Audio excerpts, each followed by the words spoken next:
नमस्कार, मैं सुशील कुमार वर्मा एक बार फिर से शारदा बाल निकेतन सीनियर सेकेंडरी स्कूल से आप लोगों के सामने विज्ञान विषय का कक्षा 9 का टॉपिक गुरुत्वाकर्षण बल लेकर उपस्थित हुआ हूँ। आज मैंने यहाँ इसके कुछ की पॉइंट लिखी है जिससे अपन को पता रहे कि अपन को पढ़ना क्या है और क्या क्या चीज याद रखनी। तो सबसे पहले अपन को गुरुत्वाकर्षण के बारे में इंट्रोडक्शन लेना है कि गुरुत्वाकर्षण होता क्या है। उसके बाद में गुरुत्वाकर्षण का सार्वत्रिक नियम, गुरुत्वाकर्षण की गति के तीसरे नियम और गुरुत्वाकर्षण में संबंध। सबसे इंपॉर्टेंट चीज है कि जो न्यूटन ने गति का नियम दिया था तीसरा और गुरुत्वाकर्षण का जो नियम है सार्वत्रिक, उन दोनों में संबंध क्या है। चौथा है गुरुत्वाकर्षण का महत्व क्या है और गुरुत्वीय त्वरण क्या होता है। इन सब चीजों के बाद में जानकारी लेने के बाद अपन इस चैप्टर को आगे बढ़ाएंगे। सबसे पहले अपन चर्चा करते हैं कि गुरुत्वाकर्षण क्या होता है। देखिए, गुरुत्वाकर्षण को अपन तोड़े तो गुरुत्व प्लस आकर्षण होता है, यानी कि यहां से पता चलता है कि गुरुत्वाकर्षण एक आकर्षण प्रकृति का बल होता है। जैसे एक वस्तु ए है जिसका मास m है, द्रव्यमान m है, वह नीचे की तरफ गति कर रही है। जिसका मास m है, नीचे की तरफ गति कर रही है। तो इस प्रकार गति करती वस्तु के लिए जो बल इस वस्तु को पृथ्वी के केंद्र की तरफ खींचता है वही बल गुरुत्वाकर्षण बल कहलाता है। तो इसकी सटीक परिभाषा हो जाएगी कि पृथ्वी के द्वारा, जैसे अपन अगर पृथ्वी का गुरुत्वाकर्षण बल की बात करें तो पृथ्वी का एक केंद्र होता है जिसकी त्रिज्या होती है। पृथ्वी के केंद्र द्वारा किसी वस्तु को या किसी द्रव्यमान m द्रव्यमान वाली वस्तु को अपने केंद्र की तरफ खींचने का जो आकर्षण प्रकृति का जो बल होता है वही गुरुत्वाकर्षण बल कहलाता है। पृथ्वी के केंद्र द्वारा किसी द्रव्यमान वाली वस्तु को अपनी ओर आकर्षित करने की जो प्रवृत्ति होती है, जो बल होता है, जिस बल से अपनी ओर आकर्षित करती है, वही बल गुरुत्वाकर्षण बल कहलाता है। गुरुत्वाकर्षण का सार्वत्रिक नियम था क्या?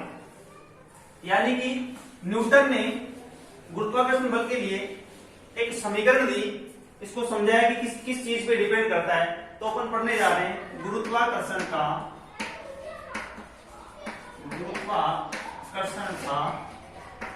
सार्वत्रिक नियम। गुरुत्वाकर्षण का सार्वत्रिक नियम क्या था? अपन मान लेते हैं एक वस्तु A है जिसका m द्रव्यमान है, या दो पिंड मान लेते हैं। एक पिंड है जिसका ये सेंटर पॉइंट ये है, दूसरा पिंड ये है जिसका सेंटर पॉइंट ये है।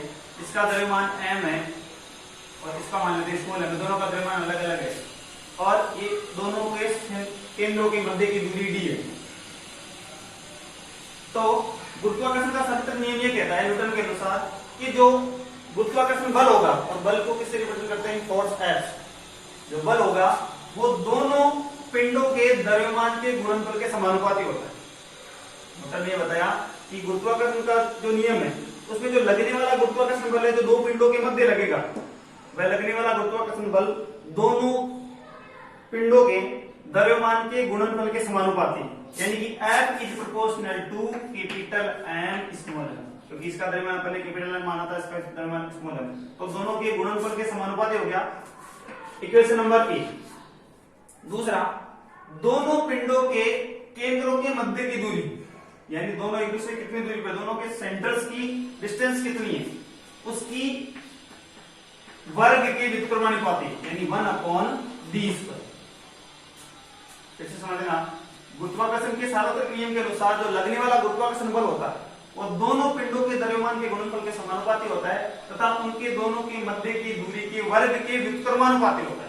Equation number 2। तब F इज इक्वल टू हो जाएगा, F इज प्रोपोर्शनल टू, जब दोनों इक्वेशन 1 और इक्वेशन 2 को मिलाएंगे तो F इज प्रोपोर्शनल टू हो जाएगा capital M small m upon d²। और जब भी प्रोपोर्शनल का साइन हटाते हैं तब एक कांस्टेंट लगाते हैं, F is equal to capital G m upon d²। ये गुरुत्वाकर्षण बल के लिए फॉर्मूला काम होता है, जहां G किसको कहेंगे? G इज इक्वल टू होता है गुरुत्वीय नियतांक या गुरुत्वाकर्षण बल नियतांक।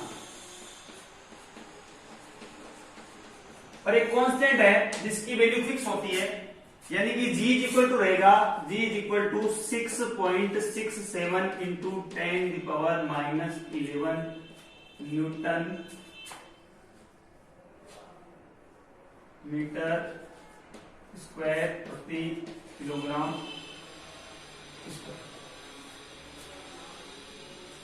क्या कहता है गुरुत्वाकर्षण का सर्वत्र नियम कि जब कोई दो पिंड एक दूसरे से d डिस्टेंस पर स्थित रहेंगे, दोनों का द्रव्यमान अलग अलग है, तो लगने वाला गुरुत्वाकर्षण बल दोनों पिंडों के द्रव्यमानों के गुणनफल के समानुपाती होता है और लगने वाला गुरुत्वाकर्षण बल उन दोनों की मध्य की दूरी के वर्ग के व्युत्क्रमानुपाती होता है।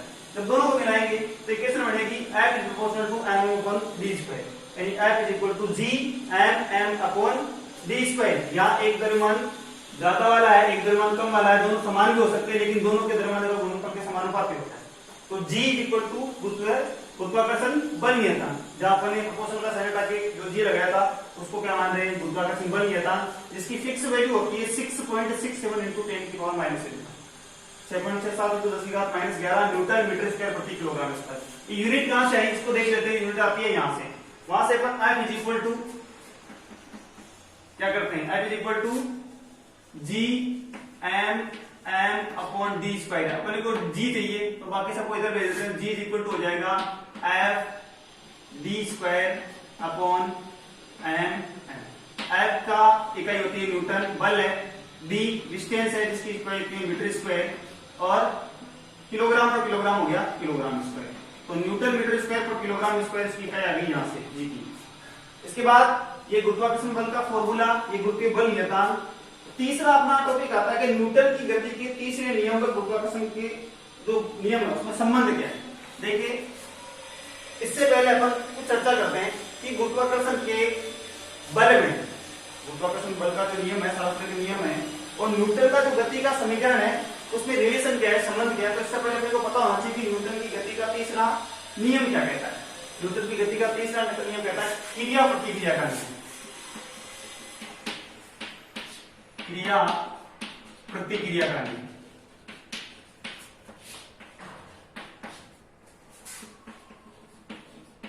क्रिया प्रतिक्रिया के नियम के अनुसार जब दो वस्तुएं जिस पर एक वस्तु किसी दूसरे वस्तु पर बल लगा रही है तो लगने वाला बल दोनों वस्तुओं द्वारा लगाया जाता है। एक वस्तु इस पर बल आरोपित करे तो वो वस्तु भी उतनी ही मात्रा का बल इस दूसरी वस्तु पर एक्सर्ट करती है या लगाती है। यानी कि दो पिंडों पर जब दो पिंड एक दूसरे पर बल लगाते हैं तो लगने वाला बल दोनों पिंड समान मात्रा में एक दूसरे पर आरोपित करते हैं। ये क्रिया प्रतिक्रिया का नियम कहलाता है कि यदि आप इस पर क्रिया करें तो उतनी मात्रा में आपको ये प्रतिक्रिया देगी। और गुरुत्वाकर्षण का जो नियम है वो क्या कहता है कि दो पिंडों में लगने वाला बल, दो पिंडों में लगेगा बल, एक पिंड ये रहेगा m द्रव्यमान का है और ये स्मॉल m द्रव्यमान का है, दोनों पिंडों में लगने वाला बल ये भी दो पिंडों के बीच लग रहा है और क्रिया प्रतिक्रिया का बल भी दोनों पिंडों के बीच लग रहा है। तो क्रिया प्रतिक्रिया का नियम क्या कहता है कि ये पिंड इस पे बल लगाएगा तो ये भी इस पे बल लगाएगा। और गुरुत्वाकर्षण का नियम भी यही कहता है कि दोनों पिंडों का बल ये पिंड इसको अपनी तरफ आकर्षित करेगा और ये वाला पिंड इसको अपनी तरफ आकर्षित करेगा। तो दोनों में जो लगने वाला बल है वो उसका ज्यादा होगा, वह अपनी तरफ उसको ज्यादा खींचेगी जिसका द्रव्यमान ज्यादा होता है। क्रिया प्रतिक्रिया के नियम के अनुसार क्या है कि बल तो समान मात्रा में लगेगा। ये मैं इस दीवार पे फोर्स करूंगा, इस बोर्ड पे ब्लैक बोर्ड पे फोर्स करूंगा तो ब्लैक बोर्ड में मेरे ऊपर फोर्स लगा है, लेकिन मेरा द्रव्यमान ये तब तक नहीं खिसकेगा जब तक कि मेरा लगाया गया परिणामी बल इस बोर्ड के द्वारा लगाए गए परिणामी बल से ज्यादा नहीं होगा। तो प्रभावी बल उसी का होता है जिसका द्रव्यमान ज्यादा होता है। यानी कि क्रिया प्रतिक्रिया के नियम से और गुरुत्वाकर्षण बल के नियम से संबंधित